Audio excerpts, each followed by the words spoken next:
আসসালামু আলাইকুম বন্ধুরা, আজ আমি বানাচ্ছি মেথি শাকের বড়া। মেথি শাকের বড়া বানানোর জন্য নিয়েছি মেথি শাক, নিয়েছি কুচানো পেঁয়াজ। আমি আগেই সামান্য লবণ দিয়ে রেখে দিয়েছিলাম নরম হওয়ার জন্যে। নিলাম কাঁচা লঙ্কা কুচি, নিচ্ছি হলুদ গুঁড়ো, লঙ্কা গুঁড়ো, ধনে গুঁড়ো, জিরে গুঁড়ো। আমি ওগুলোকে ভালো করে মেখে নিচ্ছি। এরপর দিয়ে দিচ্ছি মেথি শাক। মেথি শাকটাকেও ভালো করে আমি মেখে নেব। হাতের সাহায্যে চাপ দিয়ে সুন্দরভাবে মেখে নিচ্ছি। এরপরে দিয়ে দিলাম আমি আদা রসুনের পেস্ট।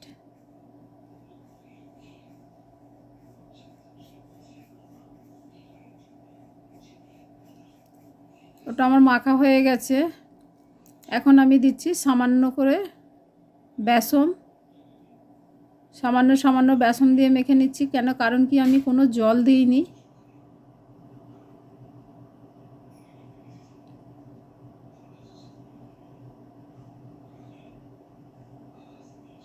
এরপর আমি দিচ্ছি সামান্য চালের গুঁড়ো, কি বড়াটা একটু মচমচে হওয়ার জন্যে। একটু বেসন লাগবে, আমি আবার দিয়ে দিচ্ছি।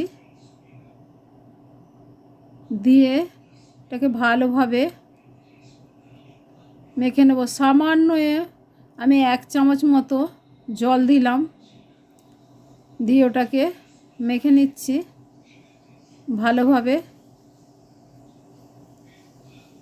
গ্যাসে একটি কড়াই বসিয়ে দিয়েছি। এতে আমি 1 কাপ তেল দিয়ে দিচ্ছি। এরপর হাতের সাহায্যে বড়াগুলোকে চ্যাপ্টা করে তেলে ছেড়ে দিচ্ছি। একের পর এক দিয়ে দেবো।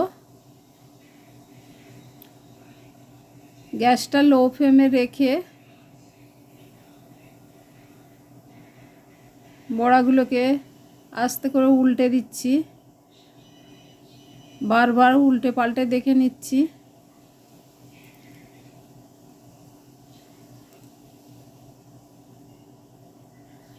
এইগুলো আমার ভাজা হয়ে গেছে, আমি একটি পাত্রে তুলে রেখে দিচ্ছি। এভাবে আমার হয়ে গেল মেথি শাকের বড়া।